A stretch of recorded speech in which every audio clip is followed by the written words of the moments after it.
Hey everybody, welcome back to my channel.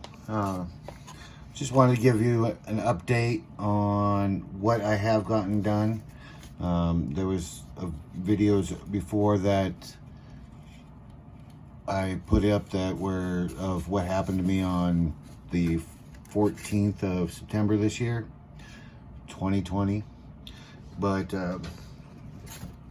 these are the actual model building ones. I don't want to do the other stuff. Anyways, sorry for moving it around, trying to get the cord off of the end of the plane.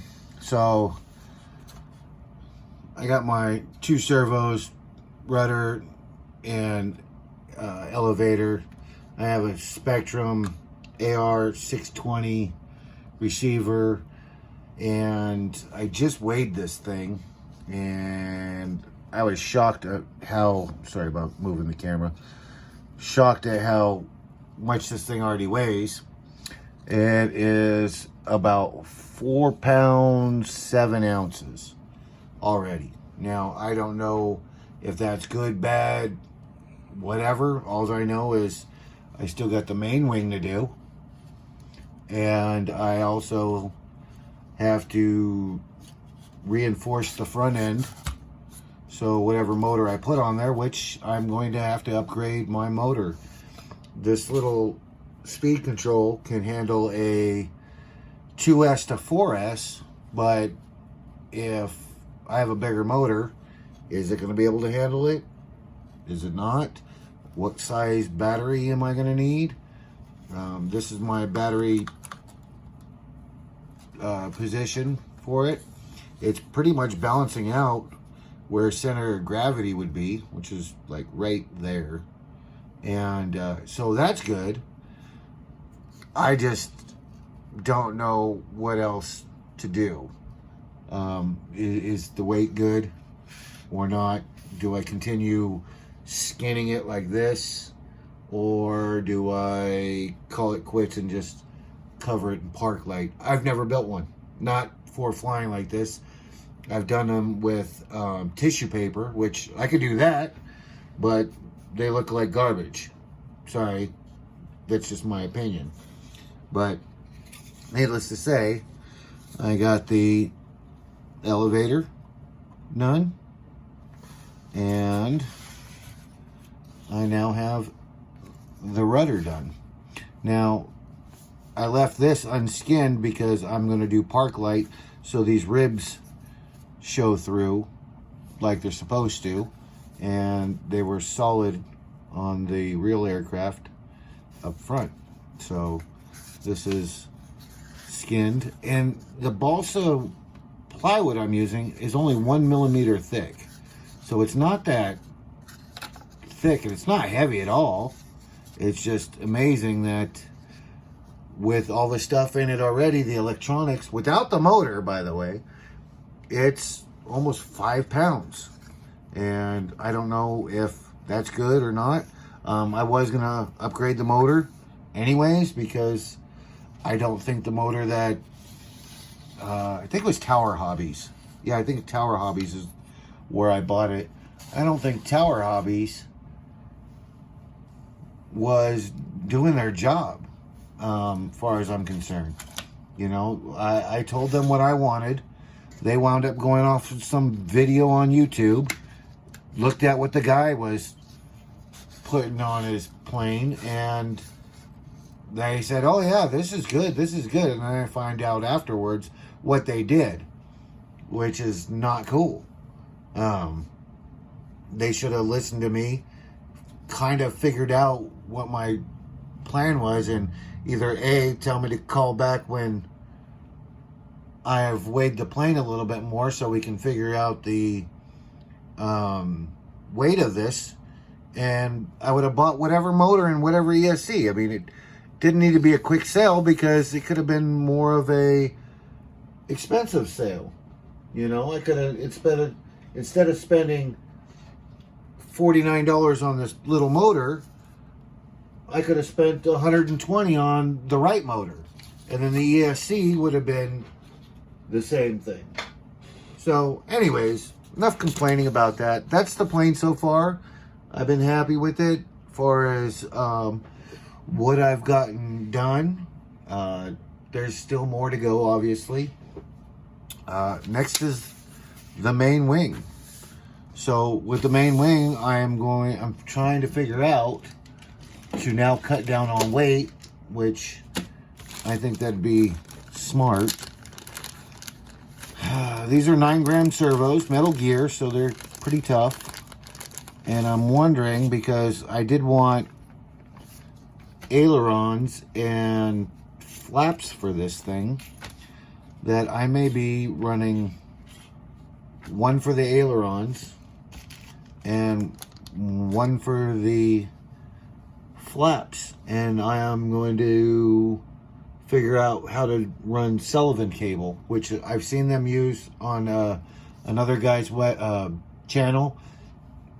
Great builds. I actually got to chat with him a little bit last night. He posted something, and you know, I find his work amazing. He builds beautiful planes, but he normally does the smaller versions, which is cool. Again, this was given to me, so you know, there's no such thing as a free cat, and I guess there's no such thing as a free airplane, because this thing is starting to cost me. And my wife is like, okay, you got to hold off this week because of this, and that week because of that, and I'm not letting you go nuts buying everything, because she knows I would, which I don't blame her. You know, I don't blame her at all. So my plan, though, getting back to this, was for the Sullivan cables to run off to both ailerons.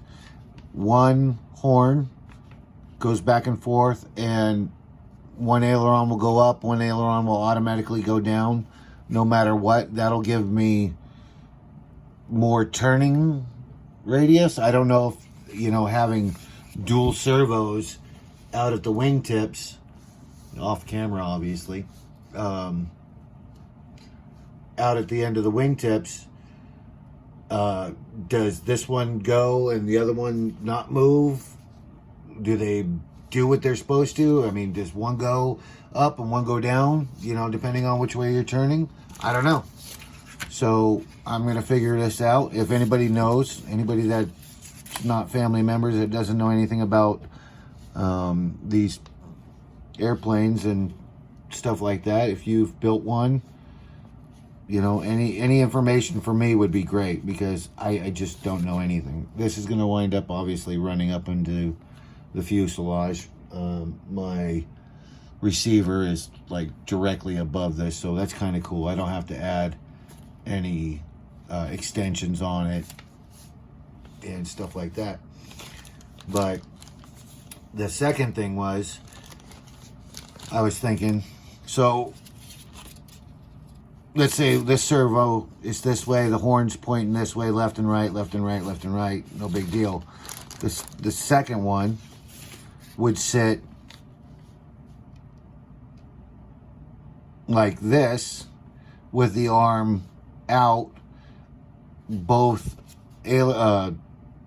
flaps would come in through Sullivan cable, and I forgot what those things are called. They're it's a little screw-in thing you put on, and then you can fish like 2 millimeters of wire, which that should be perfect for the Sullivan cable, because I think it's only like 1 millimeter thick, so you can run 2, and when it pushes or pulls, in this case, it'll pull them both at the same time and cause my flaps to go down.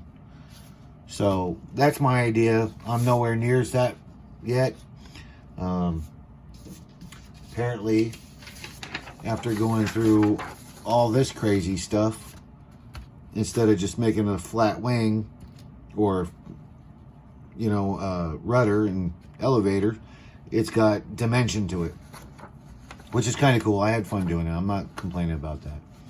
Anyways, this is my dilemma. This is what I get for not knowing what the hell I'm doing. But I've been having a blast. I'm glad you guys are subscribing and I'm getting views. I can see all that stuff, and I'm excited about it. If you guys like to see this stuff, then great. If not, then I don't know, leave a bad comment. I don't care. On YouTube, I got a whole 8 subscribers, and I also do this on Rumble, and I got 22. So yeah, I'm having fun with it, man. I can't complain. My wife's amazed at the quality that I'm turning out.